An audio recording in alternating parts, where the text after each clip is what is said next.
ایک عبرت انگیز واقعہ۔ بنی اسرائیل میں ایک نہایت ہی فاسق و فاجر انسان تھا جو اپنی بدکاریوں سے بھی باز نہ آتا تھا۔ اہل شہر اس کی بدکاریوں سے عاجز آ گئے تو اللہ تعالیٰ سے اس کے شر سے محفوظ رہنے کی دعا مانگنے لگے۔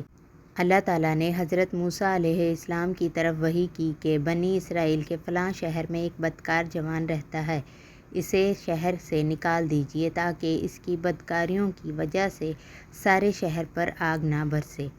حضرت موسیٰ علیہ السلام وہاں تشریف لے گئے اور اسے اس کی بستی سے نکال دیا۔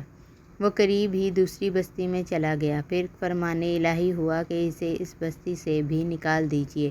حضرت موسیٰ علیہ السلام نے اس کو اس بستی سے بھی نکال دیا تو اس نے ایک ایسے غار پر ٹھکانہ بنایا جہاں نہ کوئی انسان تھا اور نہ ہی کسی چرند پرند کا گزر تھا۔ کرب و جوار میں نہ کہیں آبادی تھی اور نہ دور دور تک سبزے کا کوئی پتہ تھا۔ اس غار میں آ کر وہ جوان بیمار ہو گیا۔ اس کی تیمارداری کے لیے کوئی شخص بھی اس کے آس پاس موجود نہ تھا جو اس کی خدمت کرتا۔ وہ ضعیف و ناتوانائی سے زمین پر گر پڑا اور کہنے لگا، کاش اس وقت اگر میری ماں میرے پاس موجود ہوتی تو مجھ پر شفقت کرتی اور میرے اس بے کسی اور بے بسی پر روتی۔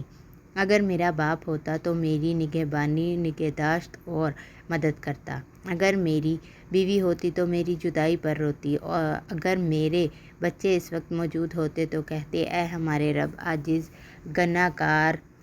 گناہگار بدکار اور مسافر باپ کو بخش دے جسے پہلے تو شہر بدر کیا گیا اور پھر دوسری بستی سے بھی نکال دیا گیا تھا۔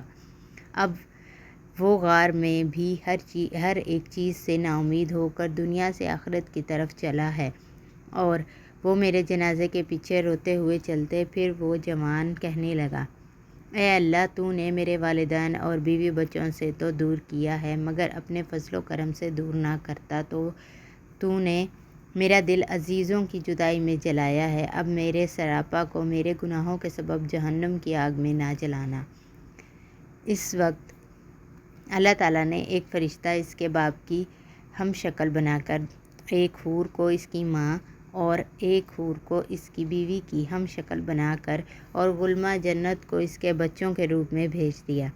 یہ سب اس کے قریب آ کر بیٹھ گئے اور اس کی شدت تکلیف پر تأسف، افسوس اور آہ و زاری کرنے لگے۔ جوان انہیں دیکھ کر بہت خوش ہوا اور اسی مسرت میں اس کا انتقال ہو گیا۔ تب اللہ تعالیٰ نے حضرت موسیٰ علیہ السلام کی طرف وحی کی کہ فلاں غار کی طرف جاؤ، وہاں ہمارا ایک دوست مر گیا ہے، تم اس کی تکفین و تدفین کا انتظام کرو۔ حکم الہی کے بموجب حضرت موسیٰ علیہ السلام جب غار میں پہنچے تو انہوں نے وہاں اس جوان کو مرا ہوا پایا جس کو انہوں نے پہلے شہر اور پھر بستی سے نکالا تھا۔ اس کے گرد حوریں تعزیت کرنے والوں کی طرح بیٹھی ہوئی تھیں۔ موسیٰ علیہ السلام نے بارگاہ الہی میں عرض کی، اے رب العزت، یہ تو وہی جوان ہے جسے میں نے تیرے حکم سے شہر اور بستی سے نکال دیا تھا۔ رب العزت نے فرمایا، اے موسیٰ، میں نے اس کے بہت زیادہ رونے اور عزیزوں کے فراق میں تڑپنے کی وجہ سے اس پر رحم کیا ہے اور فرشتہ کو اس کے باپ کی اور حور و غلامہ کو اس کی ماں، بیوی اور بچوں کے ہم شکل بنا کر بھیجا ہے جو غربت میں اس کے تکلیفوں پر روتے ہیں۔ جب یہ مرا تو اس کی بے چارگی پر زمین و آسمان والے روئے اور میں ارحم الراحمین پھر کیوں نہ اس کے گناہوں کو معاف کرتا۔